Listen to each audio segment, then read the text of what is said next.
हाँ, अपने आसपास बहुत सारी चीज़ें देख पाते हैं, लेकिन अगर किसी रूम में लाइट ना हो, पूरा अंधेरा हो, तो हम अपने आसपास की कोई भी चीज़ नहीं देख पाएँगे। इसका मतलब क्या हुआ? इसका मतलब ये है कि चीज़ें तभी दिखती हैं जब लाइट होती है। तो दिन में सनलाइट हमें ऑब्जेक्ट्स देखने में हेल्प करती है। अब ये समझो कैसे? तो जब भी लाइट किसी ऑब्जेक्ट पर पड़ती है, तो उस ऑब्जेक्ट से लाइट रिफ्लेक्ट करती है, मतलब बाउंस बैक करती है, और वो लाइट हमारी आँखों में पड़ती है। देन आँखों के पीछे रेटिना पे इमेज फॉर्म होती है। देन वो इमेज हमारे ब्रेन तक जाती है और तब हमें पता चलता है कि वो एक्चुअली ऑब्जेक्ट है क्या। इसलिए हम कहते हैं कि ऑब्जेक्ट्स अपनी वजह से नहीं, बल्कि रिफ्लेक्टेड लाइट की वजह से दिखती है। नेक्स्ट है ट्रांसपेरेंट मीडियम। तो इंग्लिश में ट्रांसपेरेंट का मतलब होता क्या है?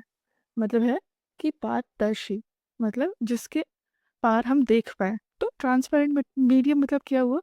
जिससे लाइट पास हो सकती है। इसलिए हम ऐसे मीडियम के थ्रू देख पाते हैं क्योंकि लाइट उसमें से ट्रांसमिट हो जाती है, यानी आगे निकल जाती है। और इंटरेस्टिंग फिनोमिना ऑफ लाइट। अब समझो कि लाइट के साथ इंटरेस्टिंग फिनोमिना होते क्या है? जैसे कि इमेज फॉर्म होना मिरर पे। जो भी तुम अपनी इमेज देख पाते हो मिरर पे, तो वो भी एक लाइट फिनोमिना है। स्टार्स का ट्विंकल करना, रेनबो के अलग-अलग कलर्स दिखना, और लाइट का किसी मीडियम में बेंड हो जाना।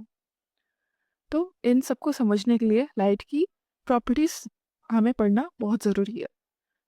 तो एक इम्पॉर्टेंट ऑब्जर्वेशन समझो, लाइट जनरली स्ट्रेट लाइन में ट्रैवल करती है, और इसको हम straight line propagation of light कहते हैं। और इस बात का क्या प्रूफ है? जब एक छोटा लाइट सोर्स किसी ओपेक ऑब्जेक्ट पर पड़ता है, तो वो एक शार्प शैडो बनाता है। ओपेक मतलब जिससे कि लाइट पास थ्रू ना कर पाए। ठीक है, तो एक एग्जांपल लेते हैं। फॉर एग्जांपल तुम अपने टेबल पे एक कोई छोटा सा ऑब्जेक्ट रखो, बॉटल या फिर पेन स्टैंड या कुछ भी, और अपनी लाइट्स ऑफ कर दो रूम की, और उसके पीछे अपने फ़ोन की फ्लैश लाइट ऑन करो। तो तुम देख पाओगे कि अ, जो तुम्हारा ऑब्जेक्ट है, उसके स्ट्रेट लाइन में जहाँ भी शैडो फॉर्म हुई है, बस उतनी जगह में ही फॉर्म नहीं हुई है, और एक शार्प शैडो बन रही है उस ऑब्जेक्ट की। बाकी सारी जगह पे लाइट तुम्हें प्रॉपर्ली दिख पा रही है।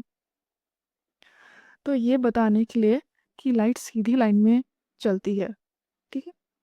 तो इस स्ट्रेट पाथ को हम रे ऑफ लाइट भी कहते हैं।